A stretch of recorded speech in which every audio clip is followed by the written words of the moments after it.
Olá, estamos de volta aqui para mais um encontro. Hoje vamos conversar sobre o uso do hífen. Esse assunto é um pouco mais extenso, tem muitas regras, então vamos dividi-lo em dois momentos. Até para não ficar muito cansativo, vocês poderem parar, refletir sobre o que foi visto, praticar um pouco, rever no resumo das aulas. Vamos fazer assim, ok? Combinado? Mais do que nunca, aquela recomendação que eu dei na primeira aula, lembra? Do vocabulário ortográfico da língua portuguesa, o VOLPE. Mais do que nunca, no caso do hífen, vocês vão precisar utilizá-lo. Por quê? Primeiro que são muitas regras, segundo que há algumas questões subjetivas, terceiro porque há situações que caem em duas regras. Então, na dúvida, para vocês não errarem numa prova, numa redação, num concurso, é bom sempre estarem atualizados consultando o VOLPE. Mas, professor, na prova eu não vou poder usar. Qual é a saída? Essa saída é clássica em todas as situações. Usa outra palavra, usa outra expressão, usa uma outra frase, mas não corra o risco de errar numa situação que pode vir a prejudicá-lo. Ok? Combinado? Bem, basicamente o hífen, ele tem uma regra geral. E qual é essa regra geral? Se o segundo elemento da palavra começar com a letra H, eu uso o hífen. Se o segundo elemento começar com uma vogal igual à do prefixo, eu uso o hífen. Por exemplo, sub-humano. Humano começa com H, então eu uso o hífen. Anti-inflamatório. Anti termina com I, inflamatório começa com I, então eu vou usar o hífen. Mas, professor, então é só isso aí? Eu resolvo tudo com isso aí? Não é bem assim. Veremos que há várias regras que têm que ser implementadas. Mas nós vamos ver isso a partir de agora, ok? Bom, como tudo em português, nós temos as nossas exceções, certo? A primeira é com o prefixo des ou prefixo in. Quando esse segundo elemento perdeu H, por exemplo, desumano, prefixo des, humano começaria com H, correto? Mas nessa palavra ele perdeu H. Então, eu não uso hífen, eu uso desumano de forma direta. Há outros exemplos, desumidificar, inábil, inumano. Bom, falamos que quando o prefixo termina com a mesma vogal que inicia o segundo elemento, utilizamos o hífen. Então, se as vogais forem diferentes, não utilizamos o hífen. Bastante lógico, né? Anti-aéreo. Anti termina com I, aéreo começa com A. Então, não utilizamos o hífen.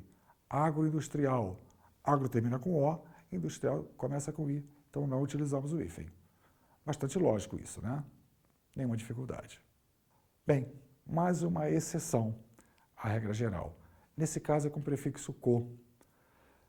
O prefixo co termina com a letra O. Se a letra seguinte também for um O, não utilizamos o hífen. Como, por exemplo, co-ocupante, cooperar, cooperativa. Ok? Nossa próxima regrinha é sobre o composto por justaposição. Um radical mais um radical. Professor, o que é radical? Radical é aquela palavra base, aquela palavra que ela por si só ela já tem um significado. Por exemplo, tio. Nós sabemos que é um tio, o irmão do meu pai, o irmão da minha mãe. Avô, o pai do meu pai, o pai da minha mãe. Agora juntamos as duas palavras, tio, avô. Formamos uma terceira palavra. Nesse caso, como foi formada por dois radicais, ela recebe o hífen. Tem outros casos, azul claro, decreto-lei, conta-gotas, luso brasileiro. Preste atenção nesse luso brasileiro. Luso está numa forma contraída. Essa regra vale também nessas situações. Mesmo nas formas contraídas, se é um radical, utilizamos o hífen. Bem, uma outra situação, e essa talvez seja a mais perigosa de todas, é quando a palavra perdeu essa noção de composição, ela já é tida como uma palavra só. Por exemplo, manda-chuva, paraquedas, girassol. Nessas situações não utilizamos o hífen. Agora, vai saber o que a pessoa lá da Academia Brasileira de Letras pensou na hora de classificar essa palavra. Fica difícil, né? São Volpe venha nos ajudar.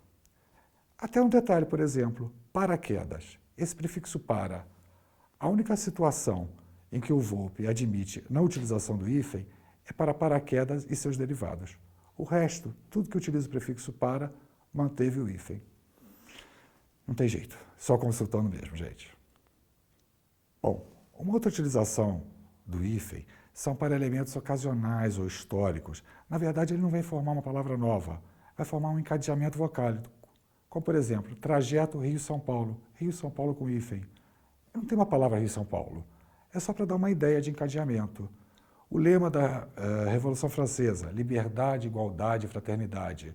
Para dar essa noção de encadeamento, essa noção do uno, utilizamos esse hífen. Bom, uma outra situação também para a utilização do hífen são com os prefixos grão, grã, verbos ou elementos de ligação, quando nos referimos a topônimos. Vocês lembram lá da aula passada, nós falamos sobre topônimo, nome de localidades? Grã-Bretanha. Grã-Bretanha utiliza o hífen, prefixo grã, com a palavra Bretanha. Baía de Todos os Santos. Olha o elemento de ligação, esse os. Então, utilizamos o hífen. Passa quatro. Passa quatro, passa um verbo, quatro. Então, utilizamos o hífen por se tratar de um topônimo. Os demais topônimos permanecem sem o hífen. América do Sul, Belo Horizonte, com uma exceção. Guiné-Bissau, por uma questão de tradição, de sempre ter sido escrito com hífen, o hífen foi mantido no nome do país, Guiné-Bissau. Bem, uma outra situação que vamos utilizar o hífen, nos nomes de elementos botânicos ou animais zoológicos. Sempre que nós formos escrever um elemento botânico ou zoológico formado por mais de uma palavra, nós usamos o hífen. Por exemplo, couve-flor. Couve mais flor, couve-flor, o hífen para separar. Pimenta de cheiro. Nós vamos ver mais adiante que quando eu tenho um elemento de ligação, no caso de, eu não uso o hífen, mas por se tratar de um elemento botânico, eu vou utilizar. Uma curiosidade, às vezes uma palavra com hífen e a mesma palavra escrita sem hífen existem e significam coisas diferentes. Um exemplo é grão de bico. O Volpe, o vocabulário ortográfico, ele registra grão de bico com hífen, para me referir a semente. Mas ele me registra também grão de bico sem hífen, para se referir à pasta feita com essa semente.